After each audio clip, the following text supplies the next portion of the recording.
Welcome back to the Microsoft Azure Data Fundamentals course. I'm Krista Santos, your Microsoft Technical Trainer, and I'm excited to continue guiding you through the various Azure data services and how to make the most of them.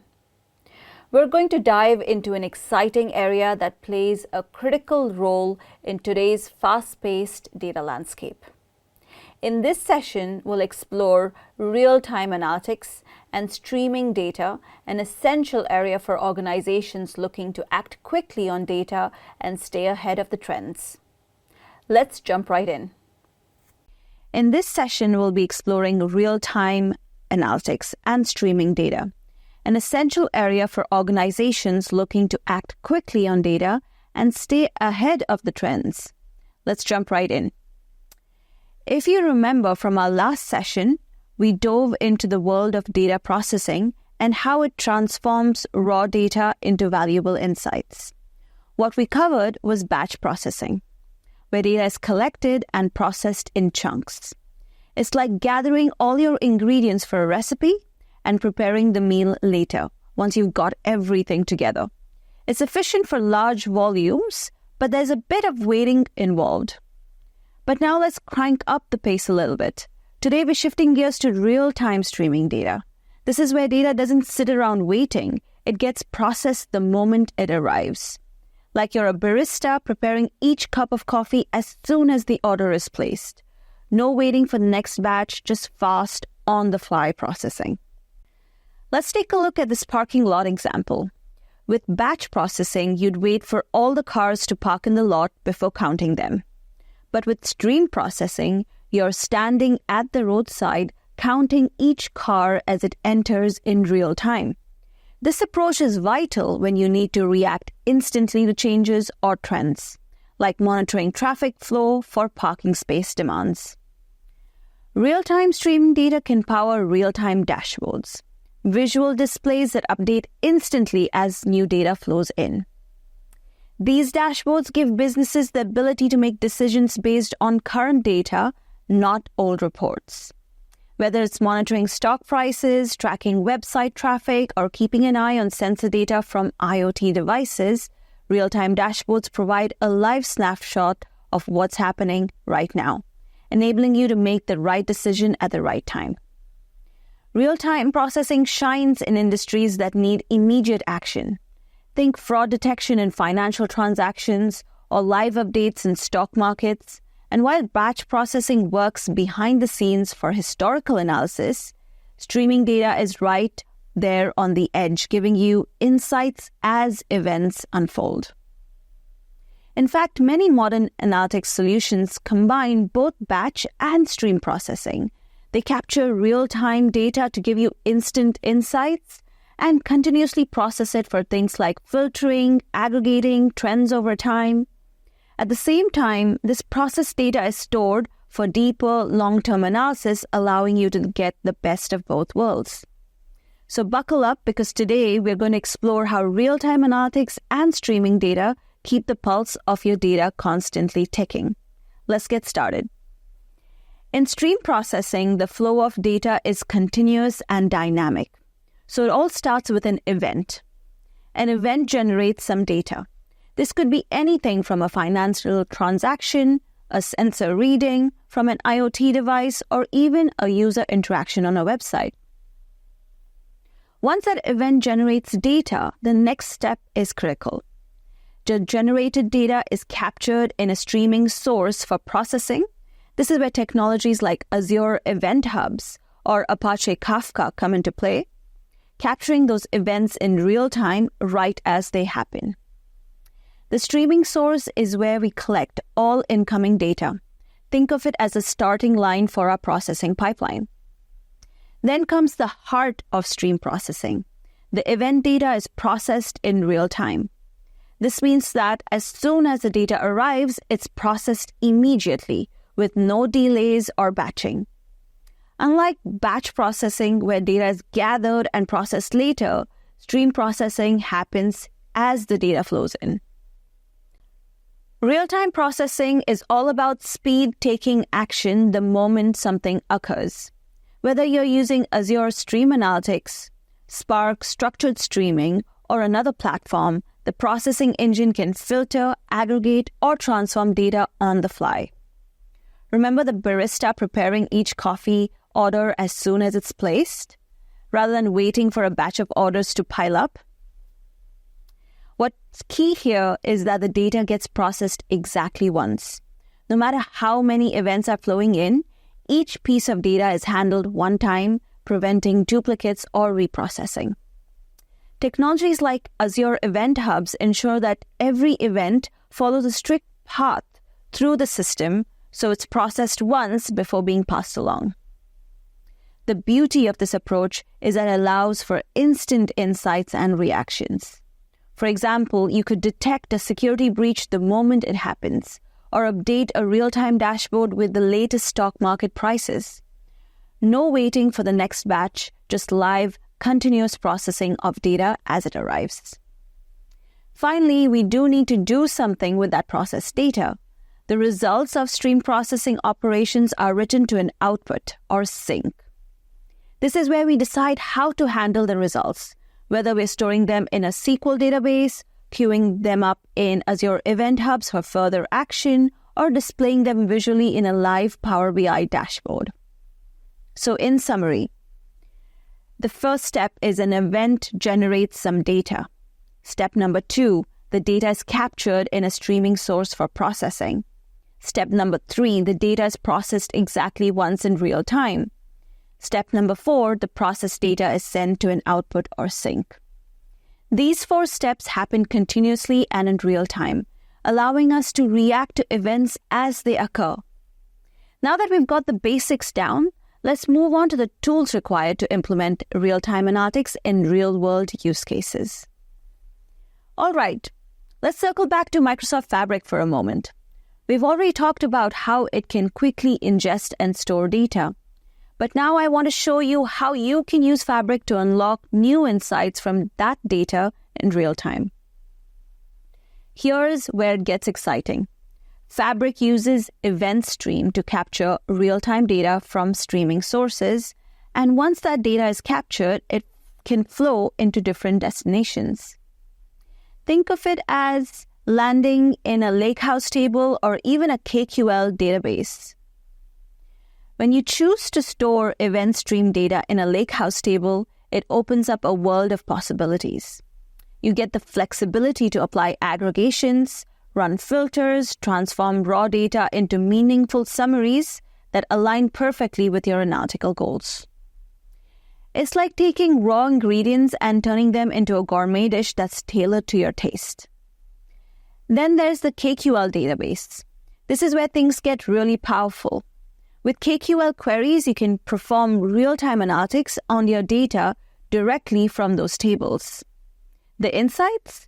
They're immediate, giving you a real-time pulse on what's happening in your data and opening up endless possibilities for instant decision-making. But we're not done yet. Once you've captured that real-time data and it's neatly organized in your tables, you can take it to the next level with Microsoft Power BI. This is where the magic of data visualization comes in. You can create compelling, interactive dashboards that bring you your insights to life, helping you see trends, spot anomalies, and make data-driven decisions in real time. So if I were to sum it all up for you, Microsoft Fabric gives you the power to capture, analyze, visualize real-time data.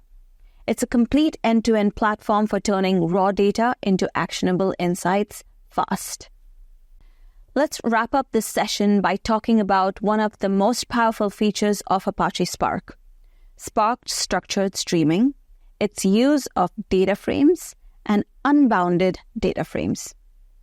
This is what makes working with streaming data so intuitive, especially if you're already familiar with Spark's core functionality. At the heart of Spark's data processing is the data frame, a distributed collection of data organized into rows and columns, much like a table in a relational database. The beauty of Spark's structured streaming is that it allows you to work with streaming data in the exact same way you'd work with static or batch data. In this streaming context, Spark treats incoming data as an unbounded data frame. This means that instead of working with a finite set of data, the data frame keeps growing as new events stream in continuously. It's unbounded because the data isn't a fixed set, but keeps flowing in over time. And here's the magic. Even though the data is live and continuously updating, you can query and transform it using the same familiar data frame operations you'd use for batch processing. You can apply SQL-like queries, aggregation, filters, and even join the streaming data with other data sets. Spark processes the data in real time, keeping everything up to date as new rows flow in. For example, if you're streaming user activity from a website and you want to count how many visits occur every minute, you can run a simple aggregation on the unbounded data frame. Spark handles everything, continuously updating the result as new data arrives. It's just like querying static data, except now you're dealing with a live stream. But what makes this even more powerful is the integration with Delta Lake. Delta Lake is a storage layer that enhances your data frames, adding features like versioning, schema enforcement, and ACID transactions to both batch and streaming data. When you store your streaming data in a Delta table, you're not only ensuring that your data is reliable, but you're also getting the flexibility to combine both real-time and historical data seamlessly. For instance, you could store your incoming streaming data in a Delta Lake table and then run queries that combine both live and historical data. This allows you to analyze current trends while also looking at past performance without having to manage separate systems. And Delta Lake ensures that your streaming data is stored consistently and efficiently so you can always trust the quality of the data. With Spark Structured Streaming and Delta Lake, you have the tools to handle both real-time insights and long-term trends in one seamless workflow. You don't need to choose between batch and streaming. You can combine them for a powerful unified approach to data processing. Now that we've explored these concepts, let's see it in action. All right. So for this demo, we are going to come back to Microsoft Fabric. And this time, instead of going to data engineering, we're going to go to real-time intelligence instead. Okay. So we're going to go to real-time intelligence. Let me click that experience. And as usual, we're first going to create a new workspace. Let's call this workspace DP-900 Real-Time Intelligence, RTI. And let's make sure also that we have our trial license assigned to this workspace. And I'm going to hit apply. All right. To do a little bit of prep, what we're going to do is beforehand, we're going to create a new item here, which is going to be an event house. This is where we're going to actually store our data. So event house DP-900, and I'm going to hit create.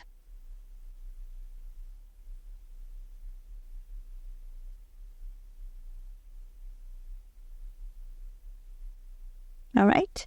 So this is my new event house.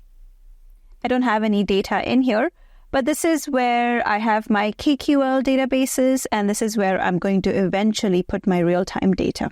All right. Let's go back to my DP-900 RTI workspace. And now what I'm going to do is create an event stream. So I'm going to click on New Item again, and this time I'm going to select an event stream.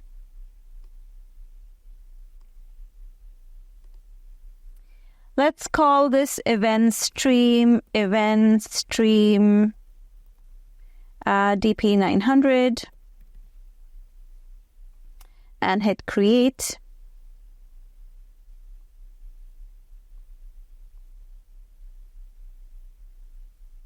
All right, so this is what my event stream is going to look like. I have my event stream, which is connected to a source and which is connected to a destination. Now let's create a source for this event stream. I'm going to click on new source and I'm going to click on sample data. And over here in the new source, I'm going to give the name taxis for the source name. And I'm going to actually select the yellow taxi data that we have here. So I'm just going to select that and I'm going to add this source. All right, successfully added. We can check out the preview of this source right here in Data Preview.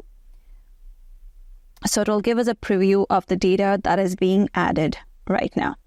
All right, so now that we've added the source, let's add a new destination. So I'm going to click on a new destination and click on KQL database. And here I'm going to select the data ingestion mode to be direct ingestion. And let's give the data destination a name. So I'm going to say taxi data. I'm going to select the DP-900 RTI workspace that we have been using and select the event house that we created earlier.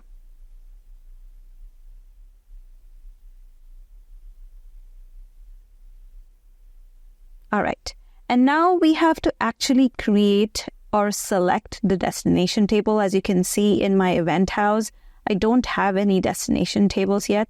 So let's create a new table called taxi data.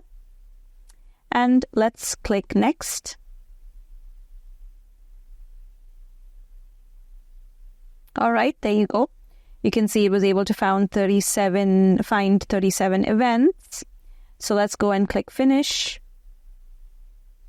And now it's creating the table, taxi data, it's creating the mapping, and finally it will create the data connection. Once that's done, let's close this window. And you're going to see over here, this is going to turn green right now because now it is going to have some data.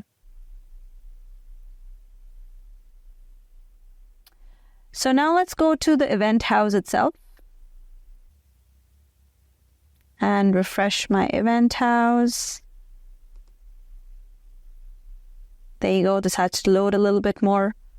Just going to give it some time. There you go. Now it is active. So now I should have some data in my event house. So let's go back to my event house.